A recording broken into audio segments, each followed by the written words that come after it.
ఒక చాక్లెట్ ఇచ్చి మీ నెక్లెస్ అన్ని కొట్టుకుపోయినాడు స్కీమ్లు అని చెప్పి. బటన్లు బటన్లు బటన్లు అని ఒక చాక్లెట్ ఇస్తున్నాడు ఇంటికి. పాపం మహిళలకు ఆయన వాళ్ళ నెక్లెస్లన్నీ కొట్టుకుపోయినాడు.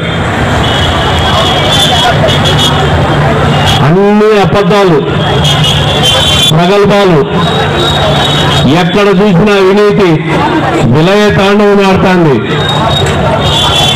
ఈ ప్రాంతంలో ఎవరుంటారయ్యా సోదరులారా? ఈ ప్రాంతంలో డిప్యూటీ సీఎం ఉంటారంట కదా. మొన్న చంద్రబాబు నాయుడు గారు వస్తే గోకుల్ లాంటి కాడ మీటింగ్ పెట్టుకుంటామంటే పాపం నిద్ర పట్టలేలకు. మా ఇంటి ముందు మీటింగ్ పెడితే వేల జనాలు వచ్చేస్తారు, నాకు అవమానం అయిపోతారు, తెల్లగొట్టేసుకోవాలి నేనని భయపడి పోలీసు వాళ్ళ మీద ఒత్తిళ్ళని తెచ్చి పోలీసు వాళ్ళని ఒత్తిడి చేసి ఈడ వద్దు ఆడ జరుపుకోమని భయపెట్టాడు. ఈరోజు వాళ్ళకి అధికారం ఉంది కదా అని పోలీసు వాళ్ళు వాళ్ళ మాట విన్నారు. 10 రోజుల తర్వాత పోలీసు వాళ్ళు మళ్ళీ మన మాట వింటారు. అప్పుడు ఏమైతుంది? అప్పుడు పెట్టుకోలేమో మీటింగ్ కాదయా. ఈ రోడ్లన్నీ వెడల్పు చేస్తా ఉన్నారు, మంచిది. ఈ బిల్డింగ్ ఎవరితో ఆయనే అంట కదా, ఈ పై నుంచి కిందికి. దీనికి మున్సిపాలిటీ వాళ్ళు ఎట్లా అప్రూవల్ ఇస్తారు? ఇన్ని అంతస్తులకు ఎట్లా ఇస్తారు? దీనికి ఈరోజు డబ్బు తీసుకున్నామా? ఈరోజు మున్సిపాలిటీలో సామాన్యుడు ఇల్లు కట్టుకోవాలంటే వేల రూపాయలు లంచాలు ఇవ్వాలి. అక్రమ కట్టడాలు కట్టుకోకూడదు, నేను మాత్రం కట్టుకోవచ్చు అక్కడికి కట్టడం. నేను ఛాలెంజ్ చేసి చెప్తా ఉన్నా, ఆరోగ్యం పాడైపోతే వేల రూపాయల డబ్బులు హాస్పిటల్ ఖర్చు పెట్టుకొని మనం సంపాదించుకున్న డబ్బులు అర్థం భాగము వైద్యం కోసం ఖర్చు పెట్టుకునే పరిస్థితి ఈ కడప నగరంలో ఉంది. ఈరోజు గాంజాయితో కడపను ముంచెత్తారు. ఎవరు దీనికి కారణం? ఎవరు కారణం? ఈరోజు హజ్ హౌస్ ని నాశనం చేశారు. ఎవరు దీనికి కారణం? మన పిల్లల భవిష్యత్తును నాశనం చేశారు. ఫీజు రియంబర్స్మెంట్ అన్నారు, బటన్ నొక్కాడన్నారు, వచ్చినారా ఫీజు రియంబర్స్మెంట్? వసతి దీవెన 20,000 అన్నాడు, వచ్చిందా? ఎంత వచ్చింది? 10,000 వచ్చింది. అది 2 సార్లు నొక్కితే ఒకసారి వస్తుంది, ఒకసారి కాదు. అలాగనే గాంజా పెడ్లర్స్ ని అరెస్ట్ చేస్తే అర్ధ గంటలో వాళ్ళను వదిలించుకొని పోతారు మన నాయకులు, మన పెత్తందారులు. ఈరోజు ఎంతో మంది తల్లులు వాళ్ళ పిల్లలు గాంజాకు అలవాటు పడిపోతే బాధపడుతున్నారు, ఎంతనో అవస్థలు పడతా ఉన్నారు. ఈరోజు మొన్ననే 2 నెలల క్రితము మోచంపేట దగ్గర గాంజా తాగి మన పిల్లోని కత్తితో పొడిస్తే దాన్ని కోసం కేసు పెడితే చిన్న దొమ్మి కేసు పెడతారు. కానీ మా కార్యకర్త అరీఫుల్లా ఇంట్లోకి దూరి ఆయన్నే కొట్టి ఆయన తోపులాట్లో ఒక చిన్న గీత పడితే ఆయన మీద 307 అటెంప్టివ్ మర్డర్ పెడతారు ఈ కడప నియోజకవర్గంలో. అందరూ గమనించండి.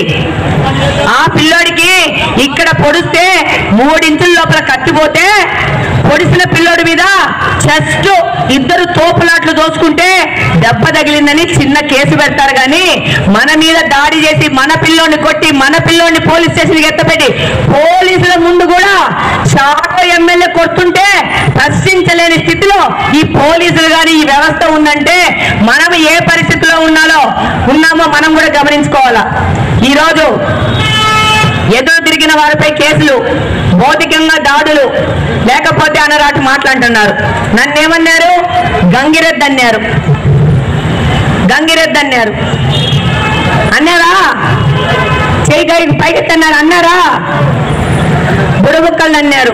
బుడబుక్కలు అంటే వీళ్ళకి చులకన, అందుకని బుడబుక్కలు అన్నారు.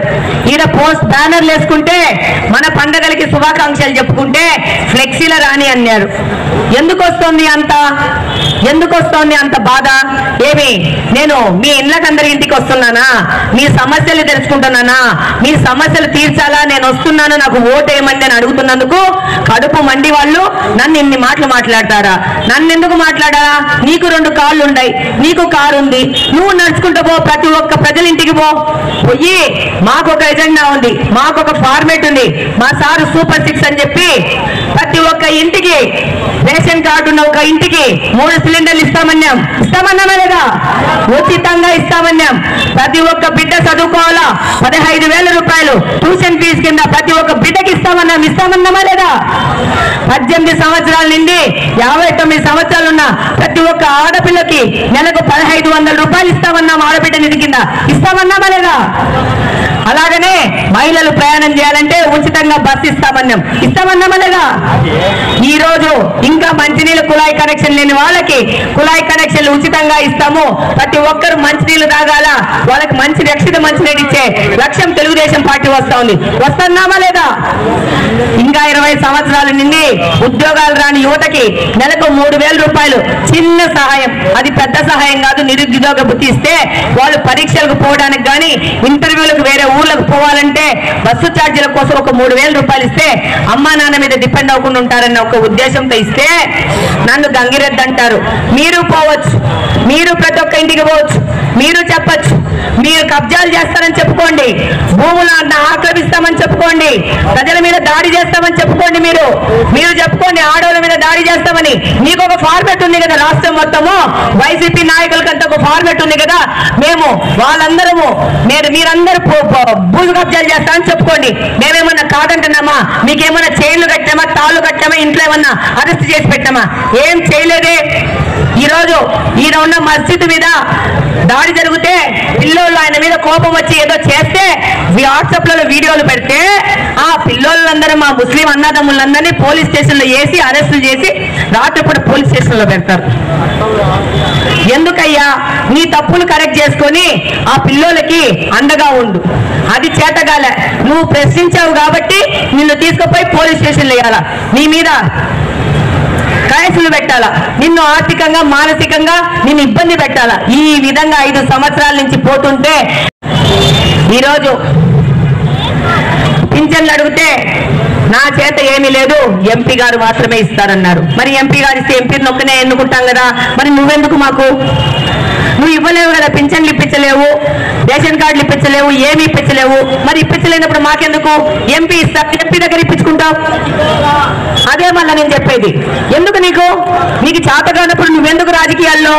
హ్యాపీగా ఇంట్లో కూర్చో, వ్యాపారాలు చేసుకో, కావలసినంత సంపాదించుకున్నావు కదా, నువ్వు ఉండిపో. పోటీ చేసి గెలిచి మా ఆడపిల్లలకు కావాల్సిన పింఛన్లు రేషన్ కార్డులన్నీ మేమిచ్చుకుంటాం. మేమిచ్చుకొని మా పిల్లల కోసం మేము పాటుపడతాం, కష్టపడతాం. నీకెందుకు రాజకీయాలు? ఈరోజు ఇంకా మనము నన్ను అన్నాడు కెమెరాస్ పెడతాది, ప్రతి ఒక్క గుంటలో కెమెరాస్ పెడతాది. నేనైతే పెడతానన్నా, అక్కడున్న మురికి కాలువలో మాత్రం నేను కెమెరా పెడతా. కెమెరా పెట్టి ప్రతి ఒక్క అన్న తమ్ముడు చూపించకుండా అయితే నేను ఉండను, ప్రశ్నిస్తాను. నువ్వు 5 సంవత్సరాల నుంచి ఏం చేసినావు అనేది నేను ప్రశ్నిస్తాను.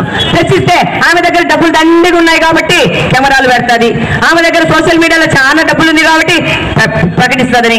అయ్యా, నేను కెమెరాలు పెట్టడం సంగతి అటుంచు, నీ డిప్యూటీ సీఎం ఆఫీస్ ముందే రోత మురికి కాలువ ఉంటే నువ్వు క్లీన్ చేయించకపోతే నేను కెమెరా పెట్టినాకనే నువ్వు క్లీన్ చేయించుకుంటున్నావయ్యా. నీ ఇంటికి 100 మీటర్ల దూరంలో ఉంది గుంట, ఈ గుంటను మూసి సరిగ్గా చేయాల్సిన బాధ్యత లేకపోతే దీన్ని రాష్ట్రంలోని ప్రజలకందరికీ, కడప నియోజకవర్గ ప్రజలకందరికీ చెప్పి బుద్ధి తెప్పించి దీన్ని క్లీన్ చేయిస్తాను. నేను చెప్పినప్పటి నుంచి నువ్వు చేసుకో, లేకపోతే 4.5 సంవత్సరం ఏసీ వేసుకొని పండుకొని నిద్రపోయినావు తప్పితే ఇది ఆయన పాపట్టానంటమ్మా, ఆయన ఆస్తేనంట. ఆయన ఆస్తి ముందు కూడా ఆయన క్లీనింగ్ చేసుకోలేడు. ఇక మనకేం చేస్తాడు? మన బతుకులేంటి? ప్రశ్నించుకోవాలి మనమే. ఆయన ఇంటి ముందని ఆయన బండి మీద ఇంత పెద్ద 4 అంతస్తులు కట్టాడు కానీ ఆ గుంత క్లీన్ చేసి పాపం ముసలోళ్ళు పిల్లోళ్ళు గుంతలో పట్టి ఏమవుతారని ఆలోచన లేదు, ఎవరి గురించి ఆలోచన లేదు.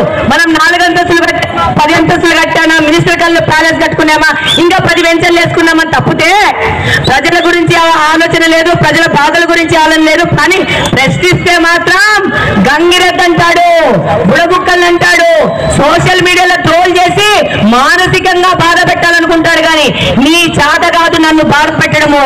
నువ్వు బాలేసి కొడితే అంతకంటే ఫోర్స్ వచ్చి నిన్ను తగులుతాను, గుర్తుపెట్టుకో. ఈరోజు 80,000 ఇల్లు తిరిగినాను, ప్రతి ఒక్క ఇంటికి తిరిగినాను, రాత్రి 10:30-11 వరకు తిరిగినాను. ఈ రోజు కడపలో ఏ సందులో ఏముంది, ఏ వీధిలో ఏ ప్రాబ్లం ఉంది, ఏ అక్కకి ఏ సమస్య ఉంది, ఎంతమందికి పింఛన్లు ఎక్కించాలా, ఎంతమందికి వితంతువులు పింఛన్లు ఎక్కించాలా, అన్నిటి మీద పూర్తి అవగాహనతో ఇక్కడ ఉన్నాను. అన్ని ఎక్కించి మీకు అందరికి తోడ్పాటు ఇదే విధంగా రేపు గెలిచి ఇక్కడ పని చేస్తాను మీకు అందరికీ వాగ్దానం చేస్తున్నాను.